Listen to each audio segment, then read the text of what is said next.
Dear friends, we cordially invite all of you for this exciting 19th online webinar on the central theme, Hindu-Christian Dialogue for Fellowship, jointly organized by Ecumenical Christian Center, Office for Ecumenism and Dialogue-CBCI, Sri Ramakrishna Mission, and Focolare movement. Today we have an excellent and most fascinating topic, Sages and Saints by Sri Aurobindo. This lecture will be delivered by an extraordinary scholar by name Dr. Ulrich. Let me introduce the moderator for this webinar, Professor KCR Raja. Professor KCR Raja has been an excellent management educator, coach, and a counselor. After having worked in multinational companies for 20 years, Professor Raja spent over 35 years in management education and education management. He was the founder director of the Bombay University's Garware Institute of Career Education and Development, and he has pioneered the development of vocational higher education in India. At the invitation of the Association of Community Colleges, he visited community colleges in the United States and made presentation on vocational higher education in India at the annual conference of the association in Washington. Professor KCR Raja was later the director of SP Jain Institute of Management Studies, rated today among the 10 best management institutes in India. Professor Raja was on the boards of the institutions he founded, as well as of the University of Mumbai's Jamnanal Bajaj Institute of Management Studies and Institute of Distance Education till he left Mumbai in 2012. Professor Raja also kindly helped to establish the Jhansi Center for Social Entrepreneurship at Narsari Monji Institute of Management in Mumbai.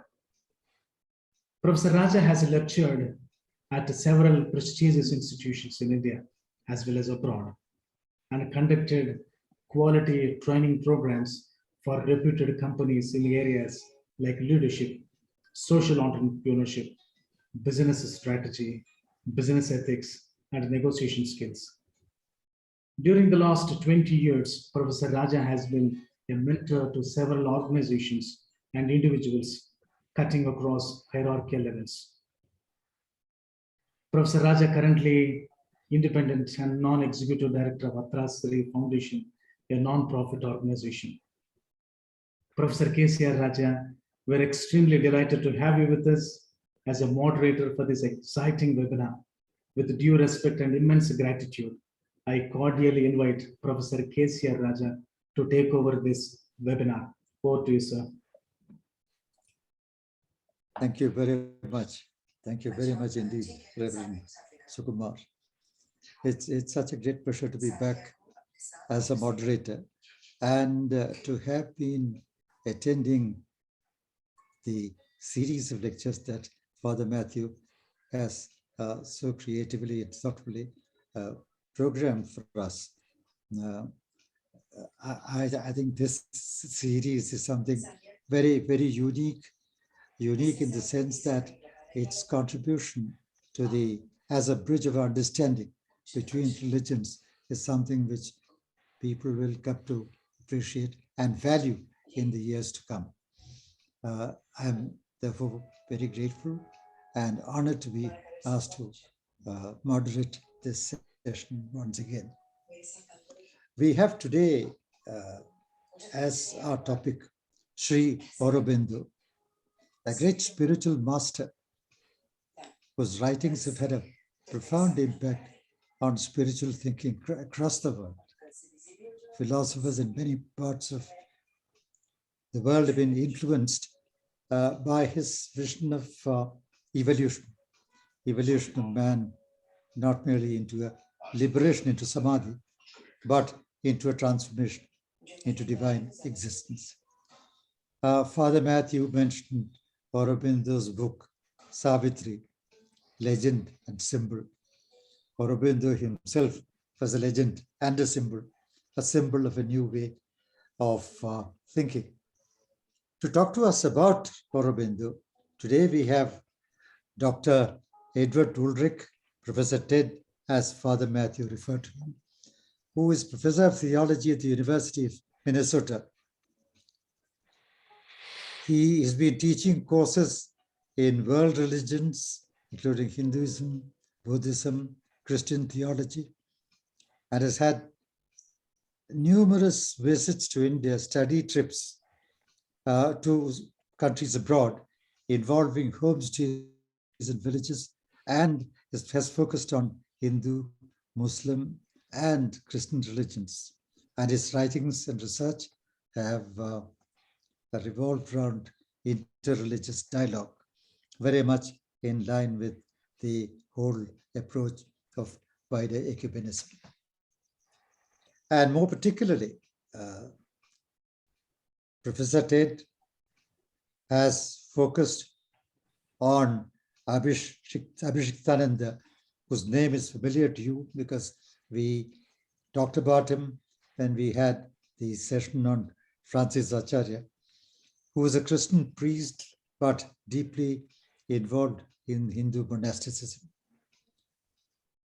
Professor Ulrich came to India more recently in 2017-18 on a Fulbright scholarship. And the project that he took up for study was a very interesting one. That was the comparative study of the development of the views of Sri Aurobindo and Mahatma Gandhi on active and passive resistance. And he's been lecturing on this subject at several places, several universities, like Madurai Kamaraj University, Madras University, Jadavpur University, and so on. So it's a pleasure to have him with you, with us, Ted, and we all look forward to your interpretation and your presentation on Aurobindo. I have tried, it's not been too easy to understand Aurobindo, and I look forward to someone like you to tell us more about him, about his vision of the evolution of the human being, and entire depth of studies about the spiritual evolution of man. So may I request you, Ted, to take over the floor. The screen is yours. All right. Well, thank you, Dr. Raja, for the introduction. And I appreciate Father Matthew for the opportunity to do this and to share from my work. And it's very nice to be invited into the presence of everyone here and to speak on this topic. And I was present last week for the presentation on Edith Stein, which I really enjoyed and learned from. So I'll get started here with my talk. So I'll share my PowerPoint with you, and I'll switch back and forth between viewing the PowerPoint and viewing you, because when I'm able to see you on the screen, it helps me to present better. So I'll be switching back and forth between this PowerPoint and the gallery view. So Sri Aurobindo Ghosh, my starting point in talking to you about him, I'll just briefly mention my own interest. Like many other Westerners, I'm very intrigued by Asian meditation techniques. I've been practicing a form of Hindu meditation since childhood. And so it's quite natural for me to be interested in someone like Sri Aurobindo Ghosh, someone who crossed different worlds. And my own research has focused mainly on Aurobindo's early years, his politics, and his politics in relationship to Mahatma Gandhi's approach. But what Father Matthew has invited me to speak on is Aurobindo's spirituality. And so I'll take you through Aurobindo's early years and move into his spiritual vision in the life divine and in Savitri and so on. So I'll focus on the early years, his politics, then this transitional period around 1908, 1909, where his spiritual interests really begin to take priority and to, in a sense, dominate his life, Then we'll look at the later years and that spiritual vision in his spiritual vision in the life divine. And having covered that, we'll talk about what's classic in the life divine and also what is unique in it. This is a tall order for 50 minutes here, but we'll see what I can do. All right, so in terms of the early years, you know, he was raised primarily in England, not in India. His father wanted him to have employment in the Indian civil service, and an English education was essential for that. So at age 7, Aurobindo's father brought him and his 2 older brothers to Manchester, England, to be raised. And, oops. Oh, my PowerPoint here has frozen. Okay, so Aurobindo said that he grew up in entire ignorance of India, her people, her religion, her culture. And that is and largely what his father wanted, because his father was an Anglophile and believed that English culture was a superior culture, and he wanted his sons to be raised as Englishmen. And in terms of religion, you know, not having had much exposure to Hinduism, you know, he said that in his early years, he felt that Hinduism was mainly a lot of imagination, a fantastic dream world, and he really didn't have much faith in the ideas of Hinduism. And in terms of Christianity, he didn't have much confidence or faith in Christianity either. His guardians, Mr. William Druitt, was actually a congregational minister, but Aurobindo really had no interest in Christianity. You know, he was put off by the dogmatism, the intolerance, the history of persecution, and so on. So if he didn't have much interest in either Christianity or Hinduism, what was he interested in as a young child? He was interested in classic literature. You know, at age 7, he was reading the King James Version of the Bible. He was reading romantic poetry. And of classical literature, English romantic poetry was his favorite. And of the romantics, Percy Shelley was by far his favorite. And Shelley has this lengthy poem, the Revolt of Islam, that's about the uprising of the populace, the Muslim populace, against a cruel dictator. And it is in reading the Revolt of Islam as a young child that his political interests began to take revolt. He thought he would like to work for some sort of world change, some sort of sweeping world change. And so his political interests began to take root in that way at an early age. So also the Romantic poets, you know, they talked about human liberty, human freedom, but that wasn't their only interest. So the Romantic poets also talked about, you know, a divine world, a spiritual world that lies beyond and behind the world of nature. And I have a stanza here from Shelley's famous poem, Adonais. And perhaps it's in reading Romantic poetry and reading about a subtle world that lies behind this world of manifestation that might be in part what laid a foundation, groundwork for his later spiritual interests. So if as a young child, he's reading Romantic poetry, and not just Romantic poetry, but classic Western literature, and reading in many different languages. He knew Italian, for instance, and read in Italian. At the end of college, you know, he was educated at St. Paul's School in London, after which he went to King's College in Cambridge in order to prepare for a career in the Indian civil service. And once he completed his education at Cambridge, and before he returned to England, to India, he had time of his own to do some reading in those months. And you may know of Max Muller and his famous series, The Sacred Books of the East. And Aurobindo had heard about the Upanishads in his coursework at Cambridge. And so he had the time to sit down with Max Muller's works and to begin reading from the Upanishads. And he was very intrigued by what he encountered in the Upanishads. He said that he thought that in the Upanishads, there might be a true clue to the reality behind life in the world. Speaking in third person about himself, he said he made a strong and very crude mental attempt to realize what the self or Atman might be, to convert the abstract idea of the Atman into a concrete and living reality in his own consciousness. So the Upanishads talking about the Brahman that underlies everything, and the Atman, our true self that underlies our individual selves. He thought maybe this, the Upanishads give some insight into the nature of reality. So at this point, there are these spiritual seeds in him planted by the Upanishads that will take root later in his life. So even though he develops this interest in the spirituality of the Upanishads, in his first 40 years of life, he's not known as a spiritual figure, but rather he's known as a political figure. And when he returns to India, he, rather than going into the Indian civil service, he begins working for the Gaikwar of Baroda.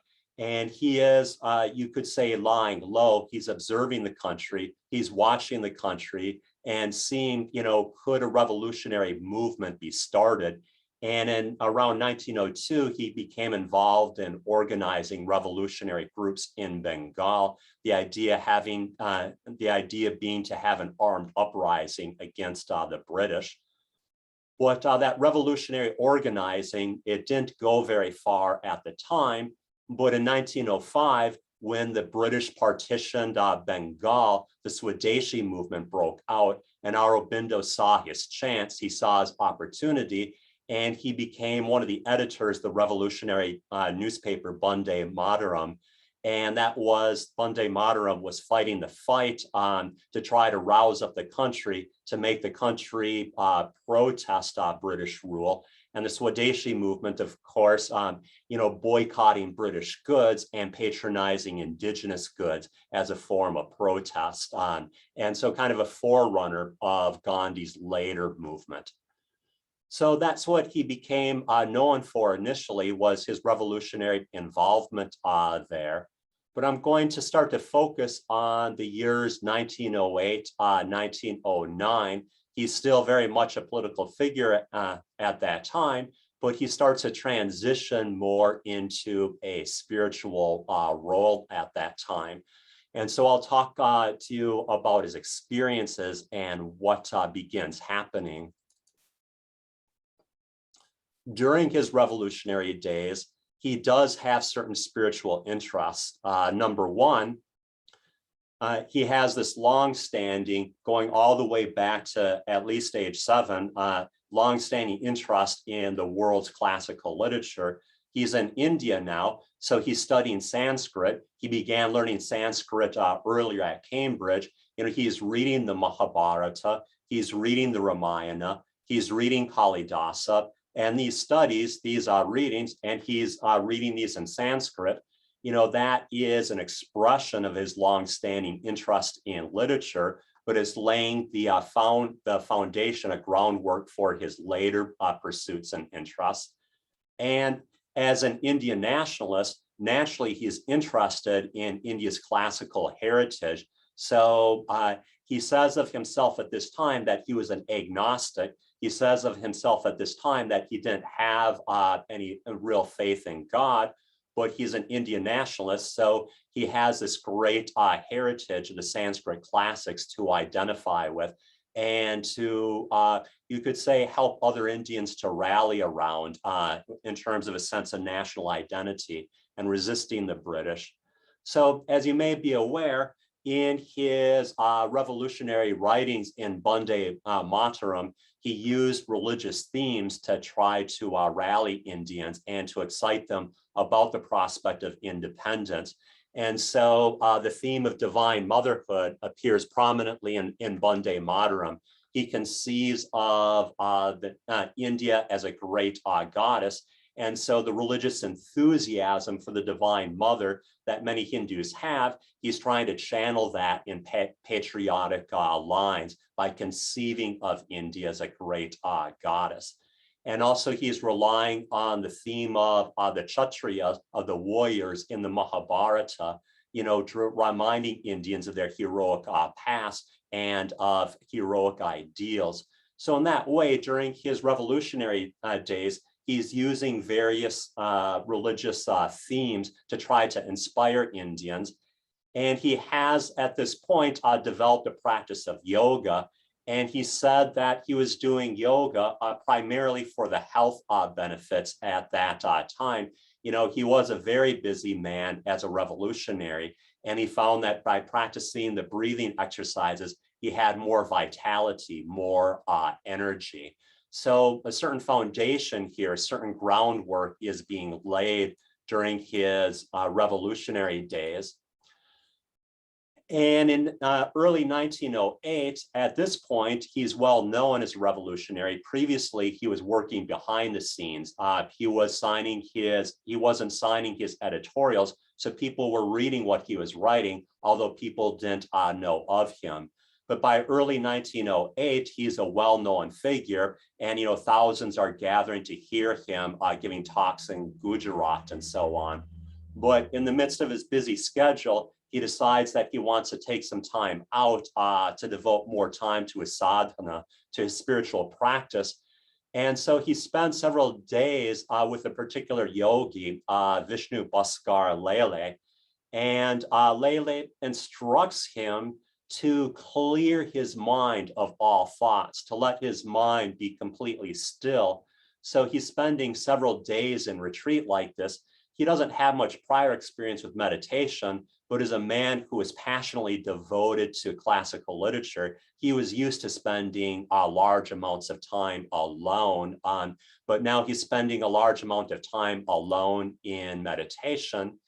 And he reports a particular experience that he has during these times. So this is Lele up here and Aurobindo during this time period. And, previously he was an agnostic, not much faith in divine reality, but he suddenly feels as if this world, this empirical world that we all experience is unreal.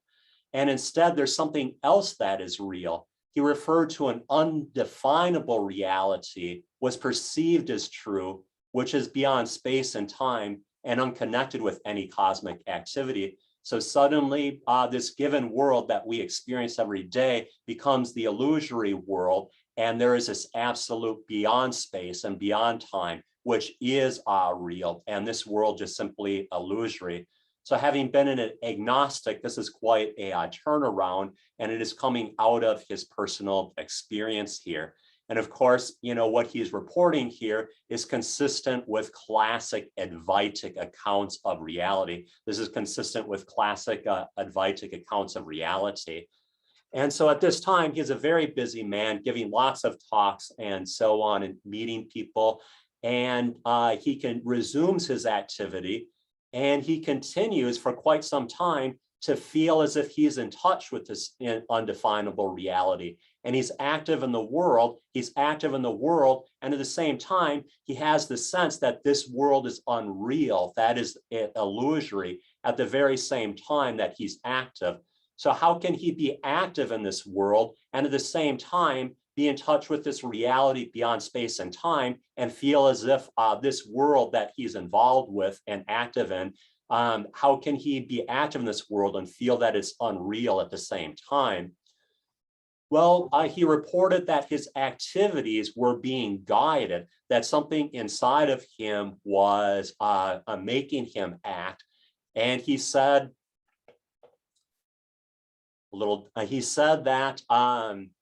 that what was guiding him, what was leading him during this time was something unknown to him. He didn't understand it until later. Later, he began to understand that he was being guided by the active side of Brahman, by this active side of the immense being that underlies reality. So alone, he had experienced the impersonal, inactive aspect of Brahman and came to the conviction that during his political activities subsequent to that, that he was experiencing the active, dynamic side of Brahman, the immense being. So those experiences in those months, in a certain sense, lay a foundation for what comes later in his life.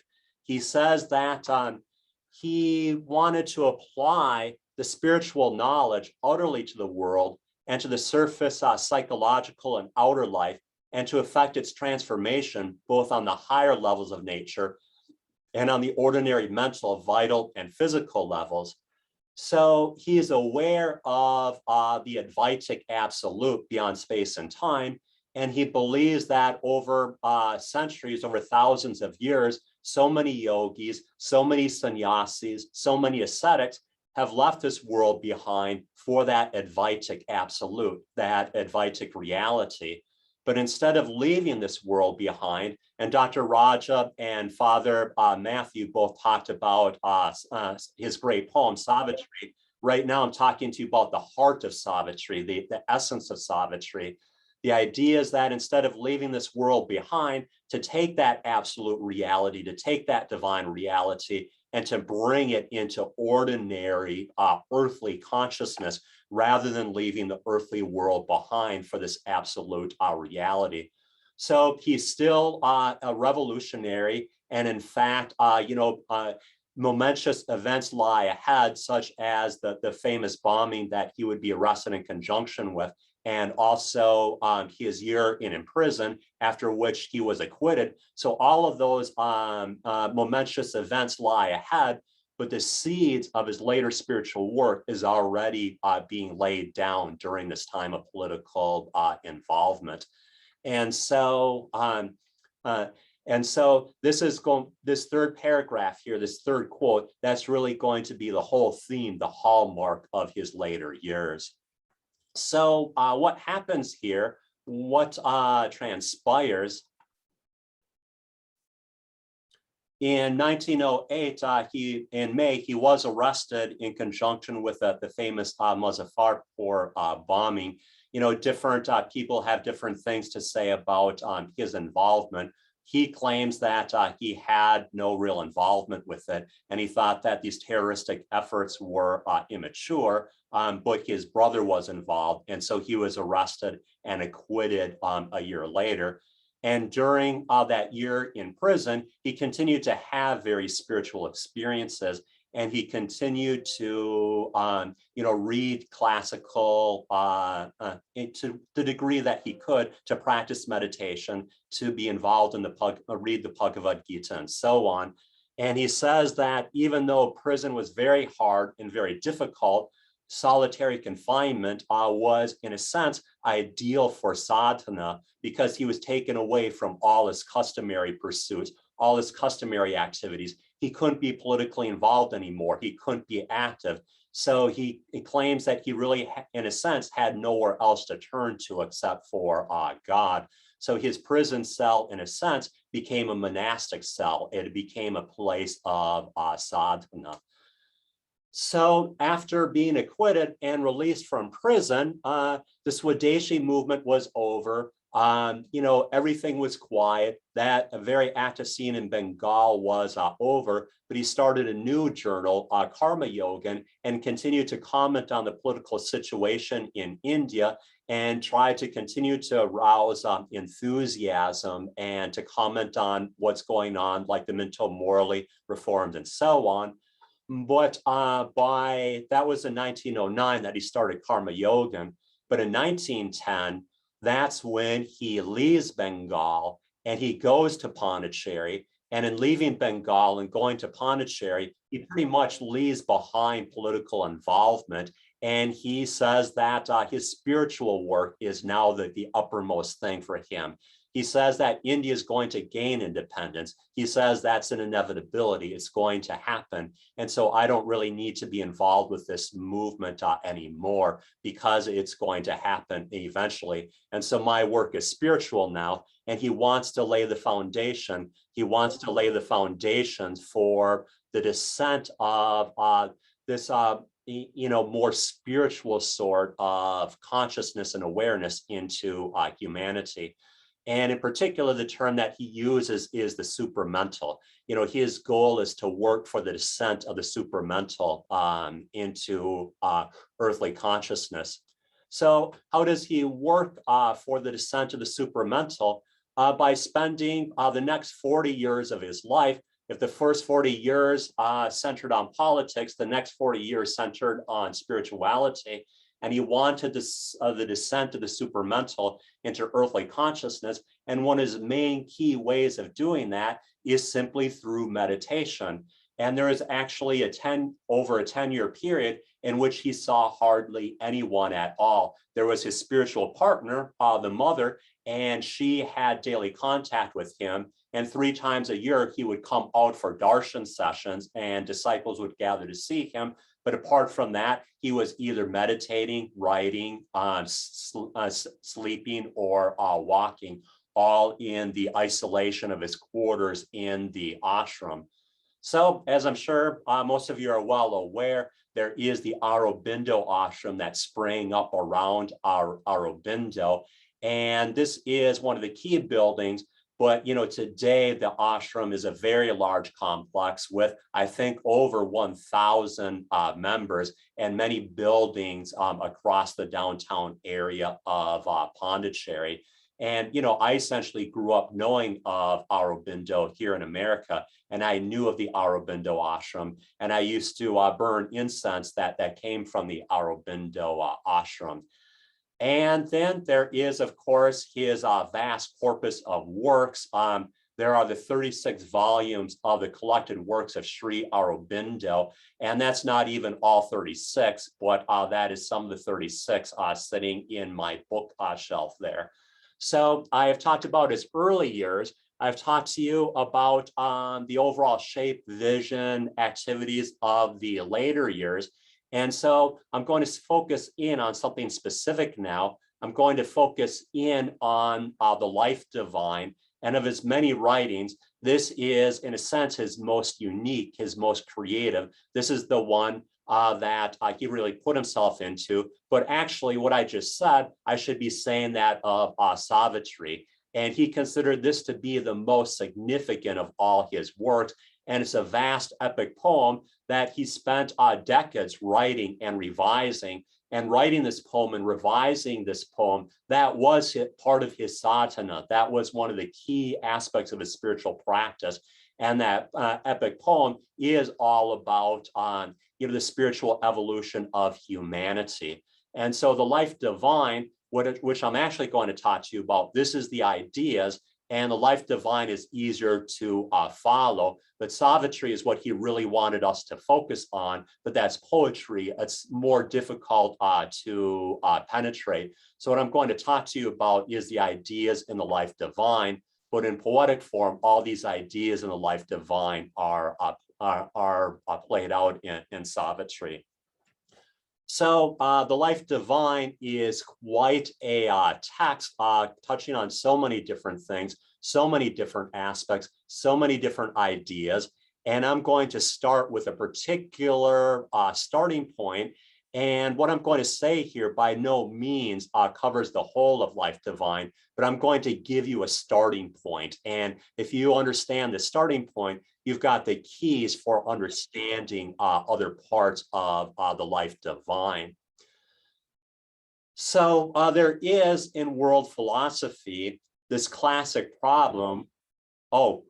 Before I do that, I'm going to talk about philosophy, but I want to make you aware of the fact that Aurobindo did not consider himself as a poet. He was a revolutionary. Later, he did not consider himself to be a philosopher. He considered himself to be a poet, not a philosopher. And so he says he didn't do philosophy in the customary way. He says that his philosophy, his ideas came from his spiritual experiences. So I'm going to talk to you about philosophy, but he makes it clear that he's not a philosopher in the traditional sense.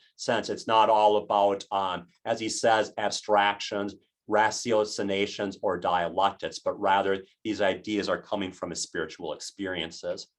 So moving into that, there is in world philosophy this classic problem of being and becoming. There is stability in reality, and there is also becoming. And I'm going to say a few words about the history of Western philosophy and use that as a starting point to launch into what Sri Aurobindo has to say about these issues. And so if you take a look at this river here, you know, this river is flowing on and on and on. It's probably flowed on for thousands of years. Maybe it's flowed on for millennia. And if we don't destroy this world with global warming, it'll continue to flow on for thousands of years, maybe millennia. So the river has been there for millennia, and God willing, it'll be there for millennia more. So that is being, that is stability, that is continuity. But at the same time, the river is changing, it is flowing. You know, it's not the same river from moment to moment. You know, over thousands of years, over millennia, it's probably changed course, you know, meandered all over these plains. Maybe thousands of years ago, it actually flowed in a different valley, not through that valley.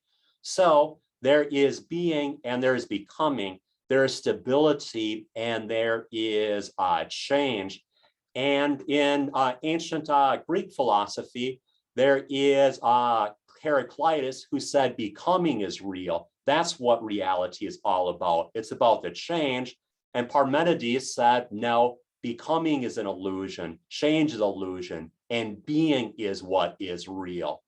And what Sri Aurobindo said is both are real. Stability is real and change is real. And after Parmenides and after Heraclitus, the great philosopher Plato agreed that being and becoming are both real. He believed that stability and change are both real. And Plato hierarchized. He said that the being, the stability, is what's most truly real, and change is just a shadow of that. But Sri Aurobindo said both are real. Both are equally real. The being is real and the becoming is real. The stability is real and the change is real. And we know through reason that being is real because there must be a stable foundation to all of this. And yet at the same time, our sense experience tells us that change is real too. So how is he going to reconcile all this? And how is he going to say that both are true and real? Well, he relies on this classic idea of the Purushottama, of the supreme person, the supreme being that transcends everything, that transcends absolutely everything. And he says that being and becoming, change and stability, these are just simply our mental notions of reality. And the true reality is really beyond our conception, beyond how we can see and understand things. Our minds interpret this as stability. Our minds interpret that as change, but in fact, reality itself is beyond change and becoming, and our mind just simply perceives these two different things, being and becoming. So there is the supreme person, the Purushottama of the Bhagavad Gita, that is beyond all of this, and that embraces both being and becoming, and manifests itself as both being and becoming. So he says that it, the supreme reality, it takes its eternal poise in the one and the stable and whirls round itself infinitely, inconceivably, securely in the moving and the multitudinous, and refers to the dance of Lord Shiva.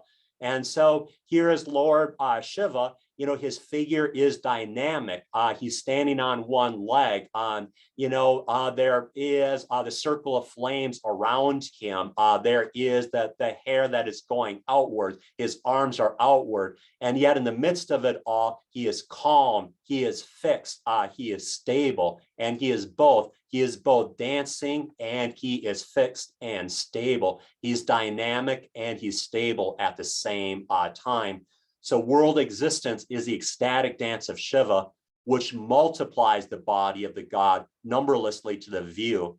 It leaves that white existence precisely where and what it was, ever is and ever will be. Its sole absolute object is the joy of the dancing. So that is his approach to the classic problems of being and becoming. They are both equally real, and the supreme reality manifests as both. And so then the next question is, if the supreme being is absolutely still, and if then the question is, why does the supreme being act? Why does the supreme being dance? You know, to be absolutely still is to be, in a sense, in a state of contentment. You know, the divine is supreme. The divine doesn't need to do this. It doesn't need to do that. Nothing compels the divine to act. So if the divine is stable, why does it act? Why does it engage in this world of manifestation? The reason is ananda, delight.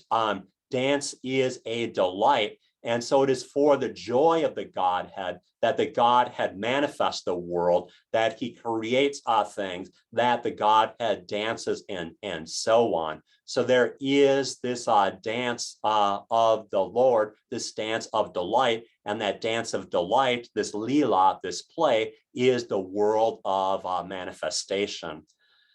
And so you have out of this a very particular spiritual vision.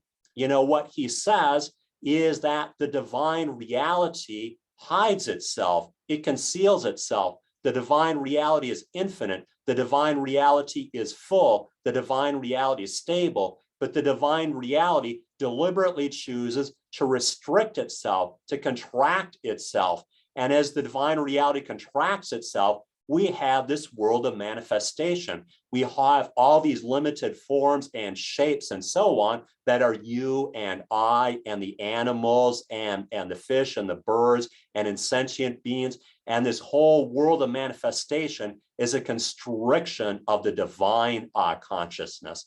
And then there is rediscovering our fullness, rediscovering that divine consciousness. If the divine reality constricting itself is involution, if the divine reality constricting itself is involution, then evolution is the limited forms that are in existence, rediscovering the divine reality.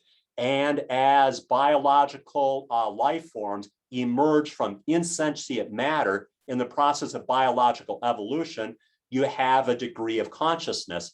And, you know, you've got insentient matter, or you have plants, you have animals and so on, you have human beings, you have emerging consciousness. And the whole goal of that emerging consciousness, the final goal, is to realize the original unity of the Godhead, to realize the Brahman, to gain that divine consciousness. So the world of manifestation is all about this concealment of the divine consciousness, and then this rediscovery of the divine consciousness. And, you know, different people think life is about this, life is about that, reality is this, reality is that. But he says ultimately what all this is all about is this divine play, this divine game, this leela of concealment and rediscovery. And the sake of that, what that divine game is all about is ananda, it is joy.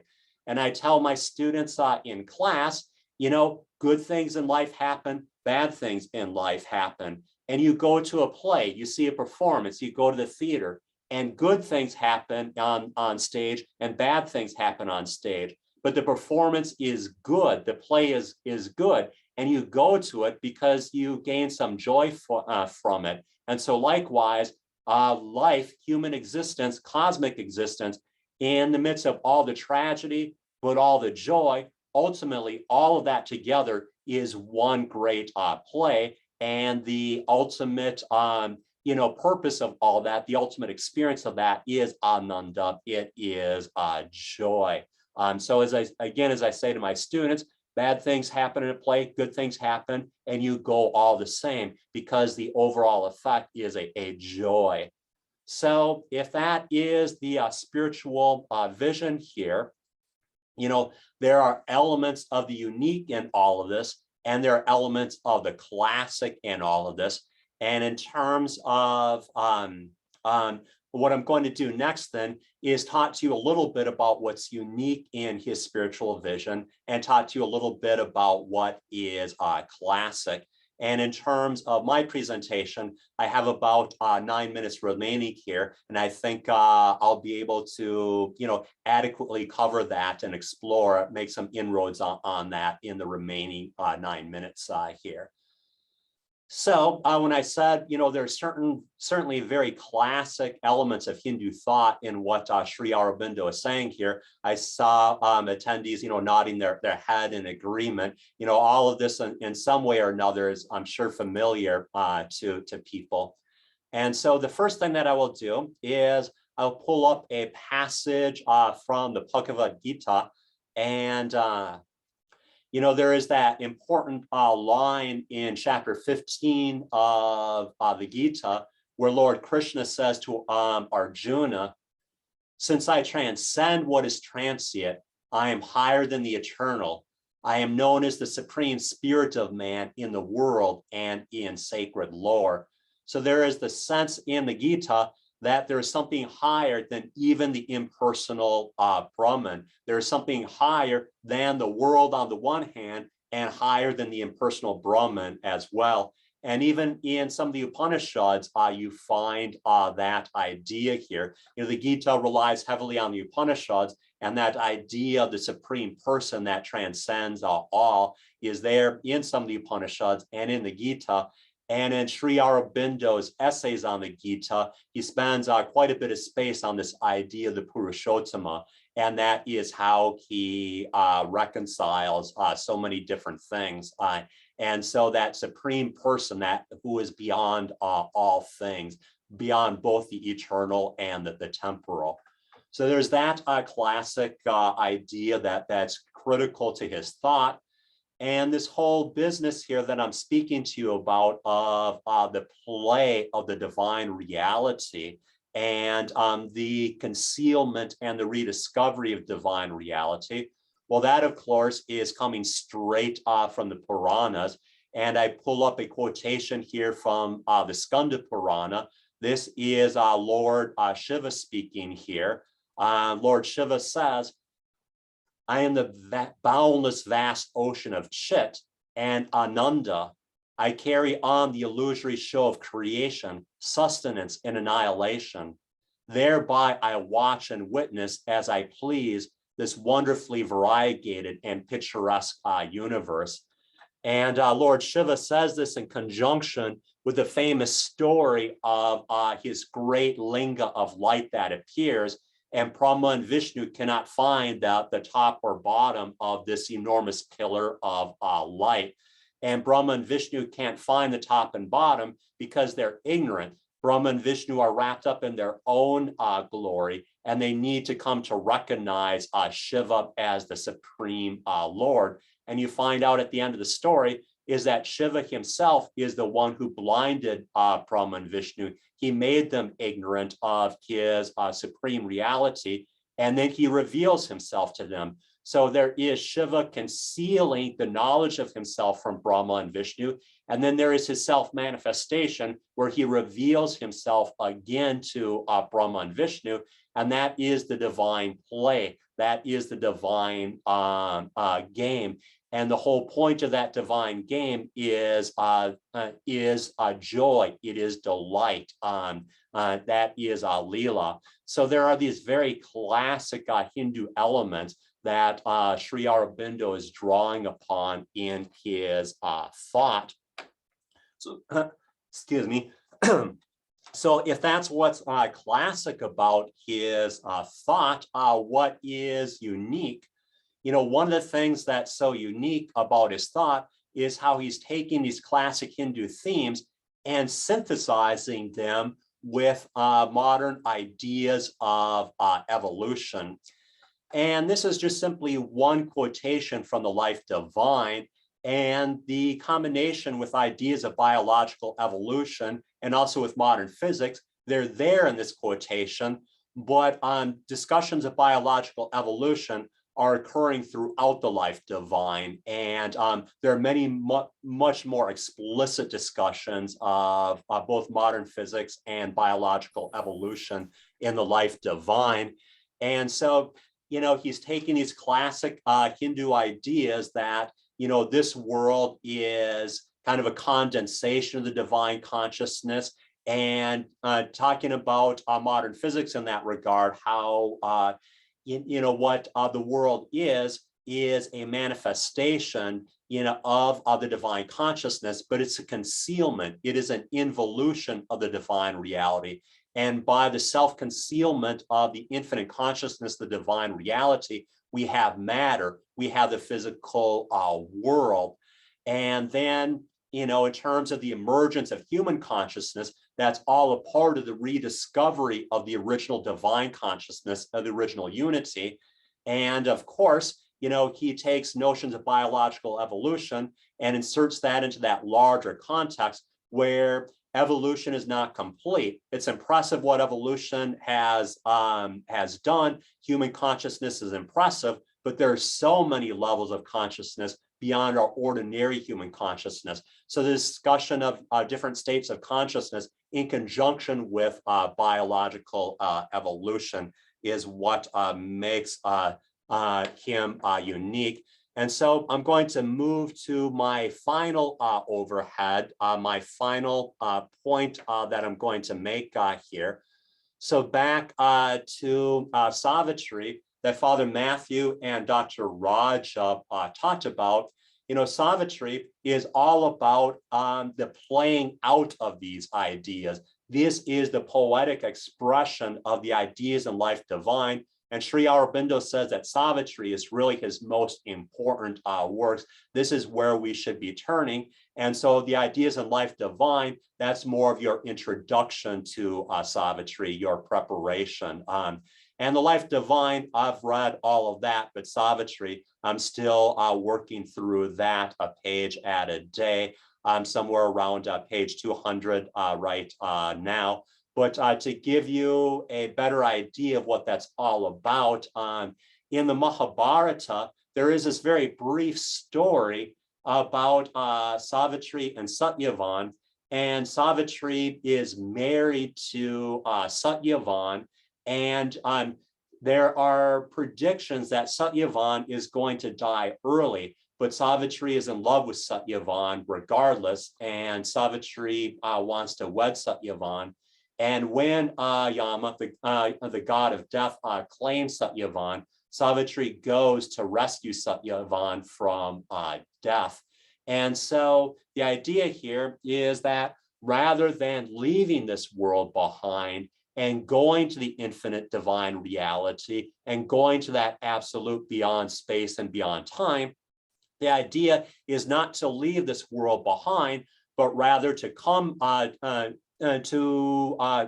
immerse oneself into this world, to remain in this world, to stay into this world, and to bring down into earthly consciousness the supramental. So just as Savitri rescues Satyavan, Sri Aurobindo wants to rescue this world by helping to bring the supramental into earthly consciousness, and that will hasten the evolutionary progress of humanity. And the ultimate goal here, he talks in the final chapters, The Life Divine, about Gnostic beings, beings that are aware of the divine consciousness and in touch with the divine consciousness, and whose actions are guided by that divine consciousness. So with that, I will conclude my presentation.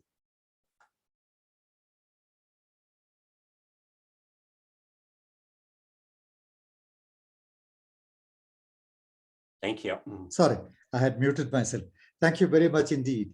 That was indeed for us, for all of us, I'm sure a very, very instructive lesson, because although we had read Aurobindo and read about Aurobindo, your presentation, particularly of the supreme reality and of the fact that although Aurobindo said he was not a philosopher, and that his ideas had evolved from the Upanishads and his reading of Indian classic literature.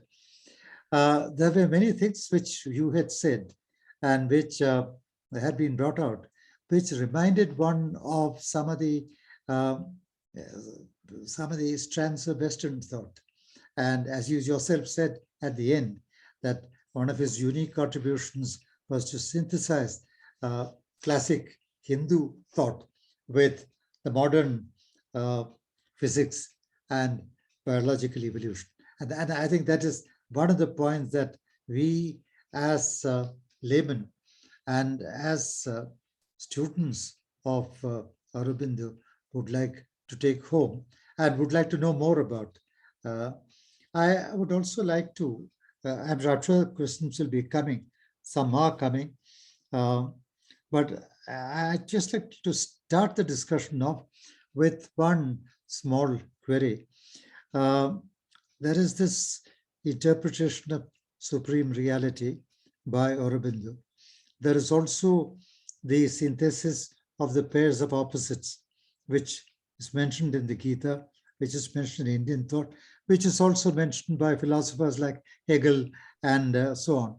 The dialectical principle, where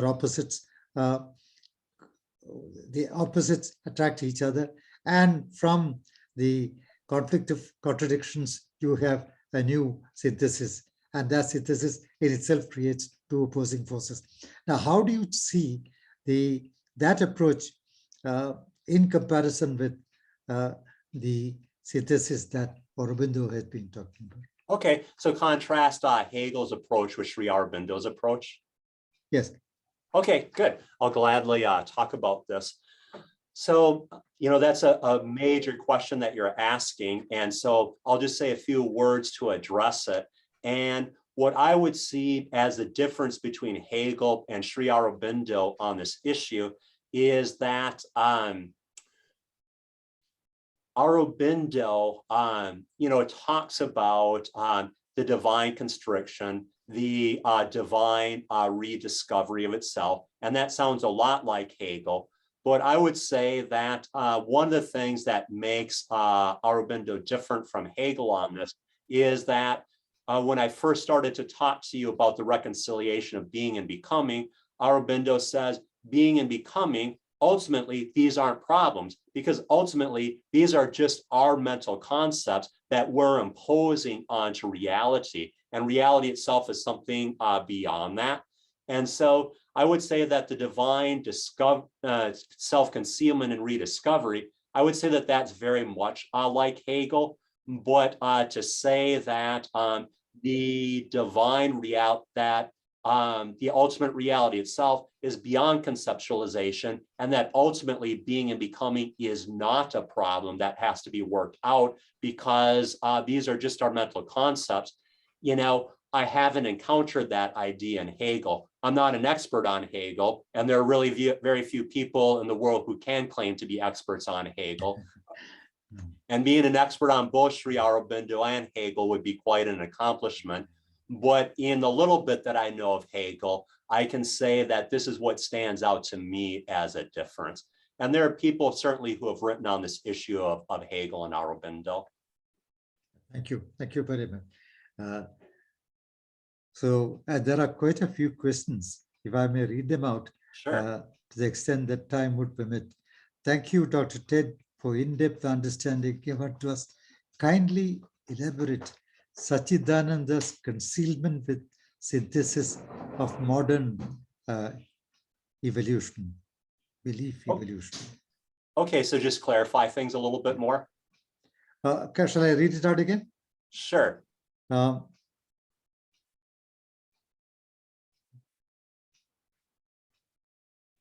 Kindly elaborate Sachidananda's concealment with synthesis of modern evolution.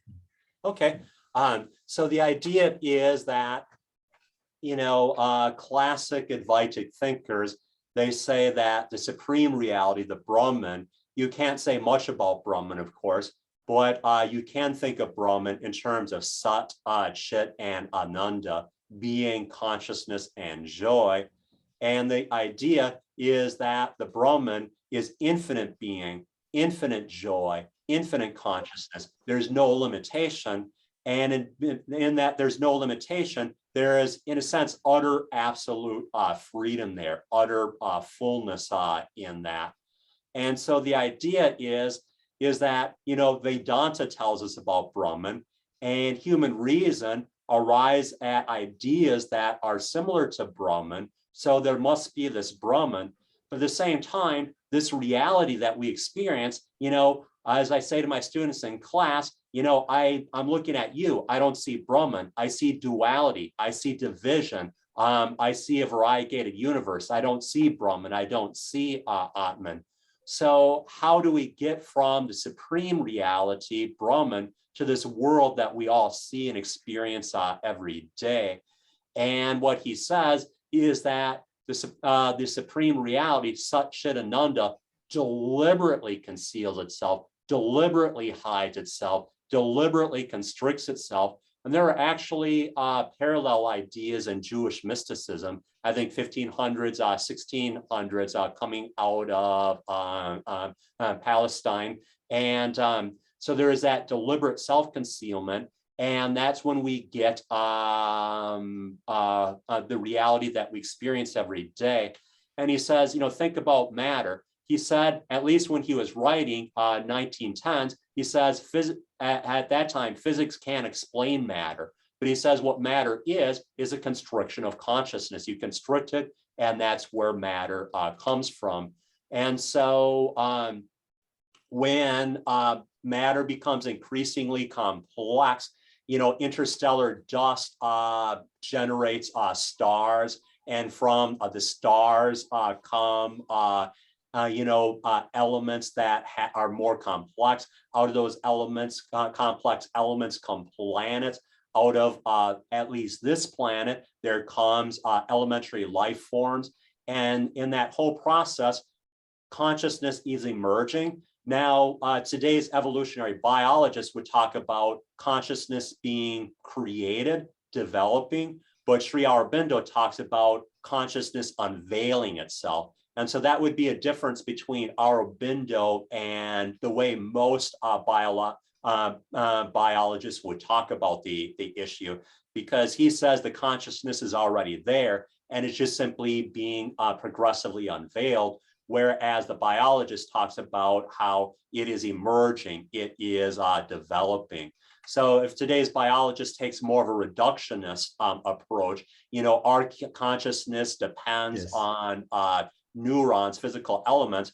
Aurobindo talks more about consciousness unveiling itself through the mind's processes. And then ultimately, what we have today is very impressive. Again, if we don't destroy the world, what we have today is very impressive. And there are entire states of consciousness, levels of consciousness beyond our ordinary consciousness. And, spending 40 years in meditation in Pondicherry, the idea is that he was exploring those higher states of consciousness and helping to make those accessible and available to other human beings by guiding disciples and through his writings and so on. So that should help to clarify things a bit. Thank you. Thank you very much. So consciousness being within us and revealing itself, unveiling itself, is really going back to classic Hindu thought. Yeah. Sure. And so I referred earlier to reading Savitri. I also read Shankara I try to read him on a daily basis. So reading the classics and then reading Aurobindo, seeing what Shankara said and so on, and seeing what Aurobindo is doing with that, 1,000 years later. I would have really asked a question, Shankara and Aurobindo, but time does not permit that. There is one more question on, could you please expand on supermind? Oh, okay, sure. So when I talked about Aurobindo wants,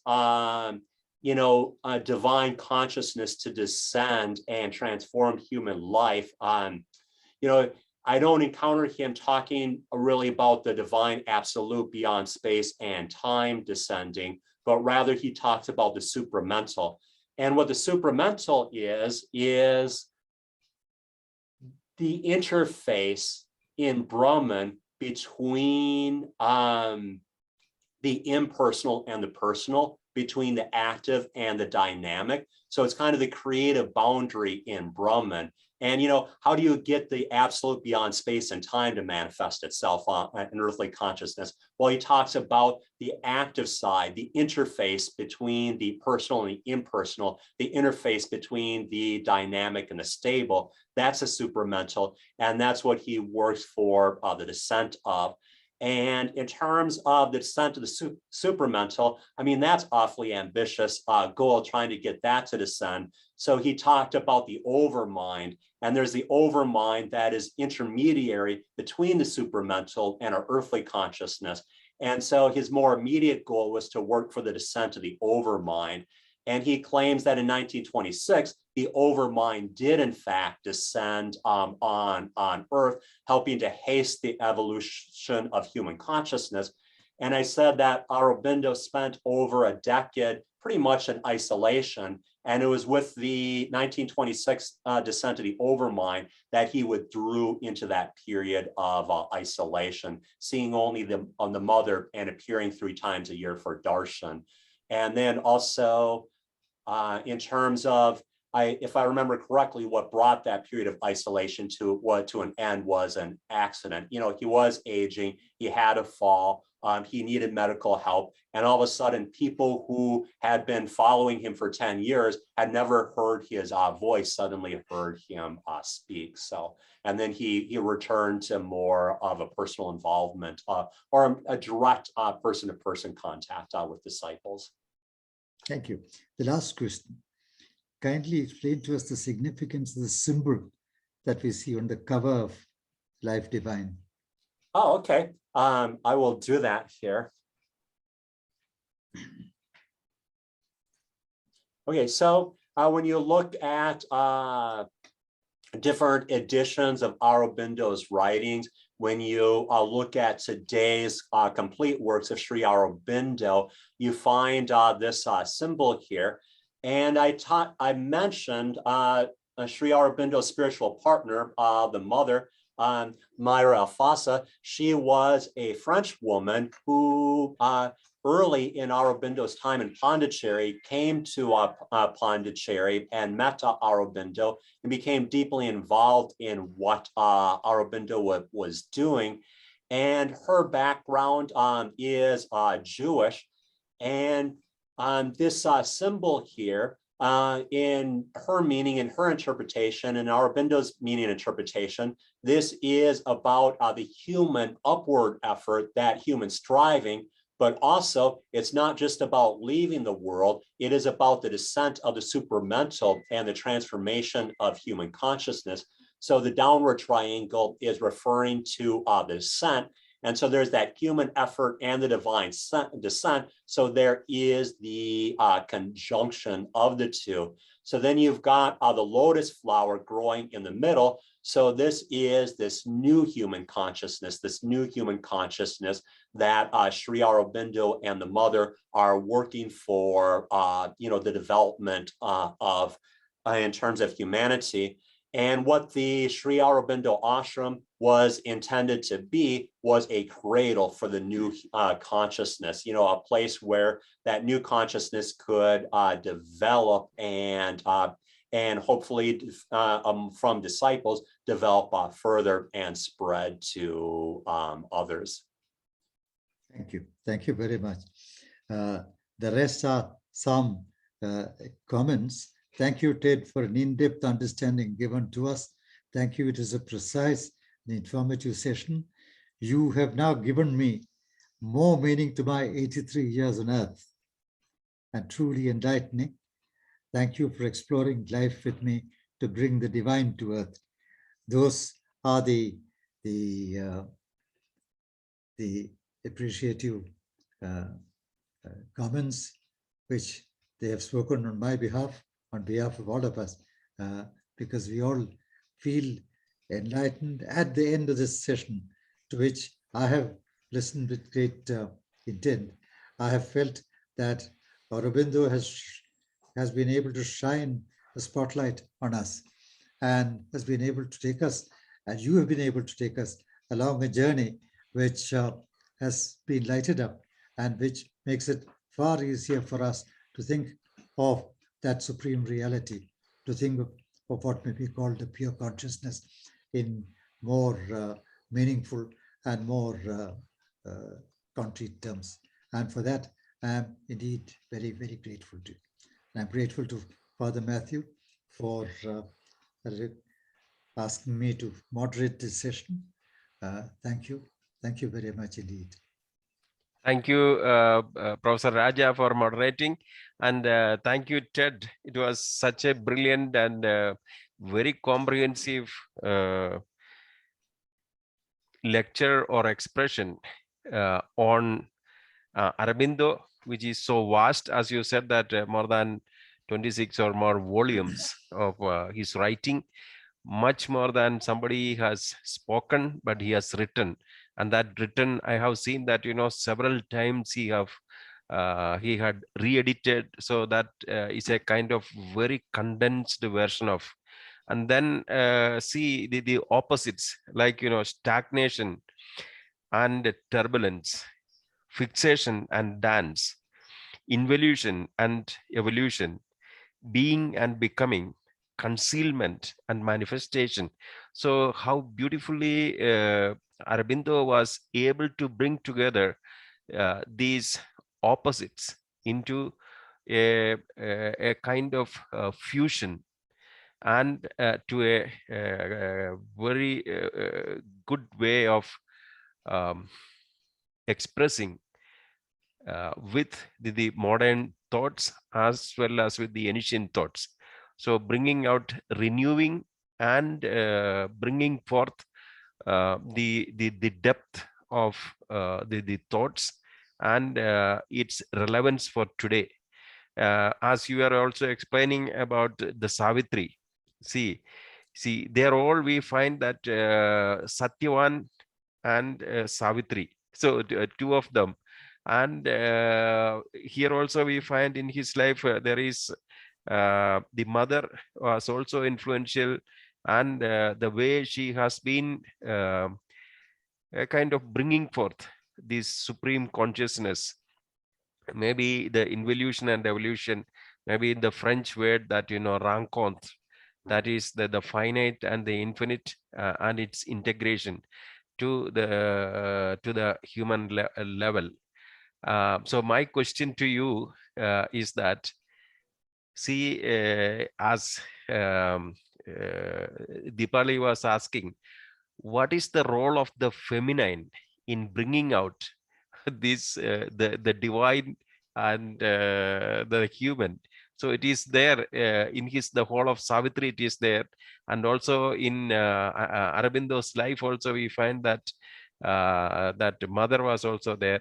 So as you have gone deeper into all these thought patterns and life patterns, so will you be able to explain to us what would be the... Well, it's too bad I didn't put a second quotation from the Skanda Purana up here, because that would be a good lead-in point. But I will go ahead and mention that passage from the Skanda Purana. What Lord Shiva talks about in the Purana is that he creates this universe, he creates this world through his divine Shakti. And so as the Supreme Brahman, Shiva is, immobile. Shiva is beyond the world, but through his Shakti, through his spouse, Parvati, Gauri, he creates the world, and all this world comes to be. So Shakti is the energy of this world, the creative energy of this world. And so very much the feminine is a part of the life divine. He talks about the Shakti and this active force. So in terms of theory, I've touched on how the divine feminine plays a role in the life divine. And in terms of, personally speaking and his life, when Sri Aurobindo went into isolation in 1926, it was the mother who really became the forefront of the leadership of the ashram. She was the one who directed affairs and so on, and she really became a figure in her own right. So Aurobindo is in his room meditating, and the mother is guiding disciples and running the ashram. So there you have it. You have Shiva and you have Shakti. And so those of you who read my document that Father Matthew sent out, as I said to you when I was in India the last time, one of my neighbors on campus said to me very reverently,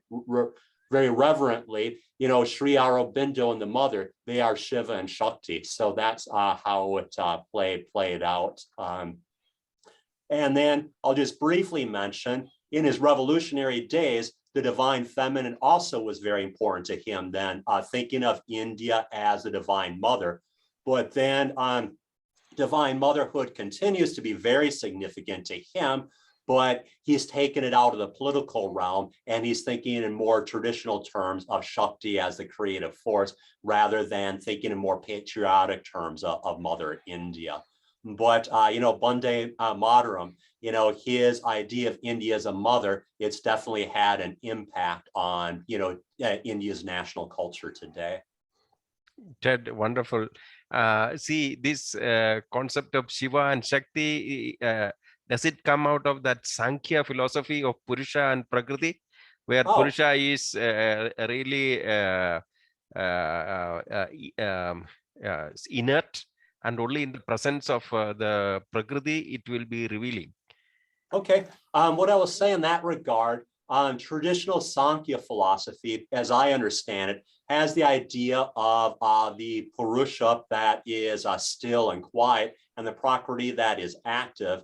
And in my encounters with Sankhya philosophy, you know, Shakti is not there. However, in the Puranas are very synthetic, and I mean synthetic in the good sense of the word, draws in so many different ideas. And it's in the Puranas that you find the idea of Purusha and Prakriti combined with notions of Shakti and the Supreme Brahman self.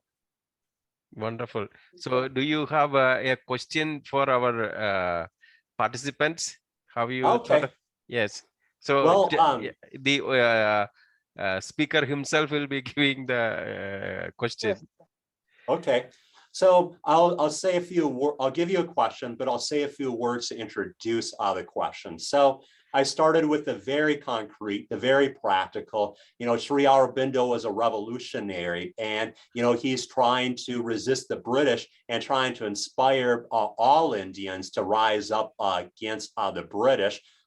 Those efforts weren't successful at that time. The time hadn't come yet, but he laid the groundwork. So he goes from that very, very practical work to spending essentially 40 years of his life writing poetry and meditating. And there's all this talk in the last half of my talk about states of consciousness and this and that and so on. And, you know, a lot of scholars, you know, tend to think of Sri Aurobindo as having become irrelevant. I'm not saying he's irrelevant, but a lot of scholars tend to think of him as becoming irrelevant to the world. So all his talk about, you know, states of consciousness, the supramental, my question to you then would be, what practical significance does all this have for the world? So what practical significance does all this have for the world? That would be my question to you. So I think we have come to a conclusion. Wonderful. And there are not many words to express, you know, the comprehensive and condensed thought of and the life of Aurobindo, or in Indian terms, Maharshi Aurobindo. And you have well fed into and read into and also deeply imbibed the whole of his philosophy, and we have given to us as very condensed nuggets. So thank you, Ted, and Professor Raja for moderating us, and everyone has given to us this active presentation. Thank you so much for this brilliant and stimulating interaction. Okay, and thank you. And it was really my pleasure to be with you this morning. and to be able to share all of this. I mentioned at the outset my practice of meditation. One of my meditation partners, Stephen, is here. So nice to see you. And I'm sure we'll probably see each other Saturday at the Zendo. Well, I think this is again a kind of, this manifestation and concealment you have in the morning and we are in the evening. So that also a kind of combination. And maybe Milun, could you give the next? Are you there? Yes, Father. So our next lecture will be on Archbishop Mar Evenius by Cardinal Basilius. So till next Thursday, happy to see you, Stephen, meditation friend. Wonderful. Yes. Thanks.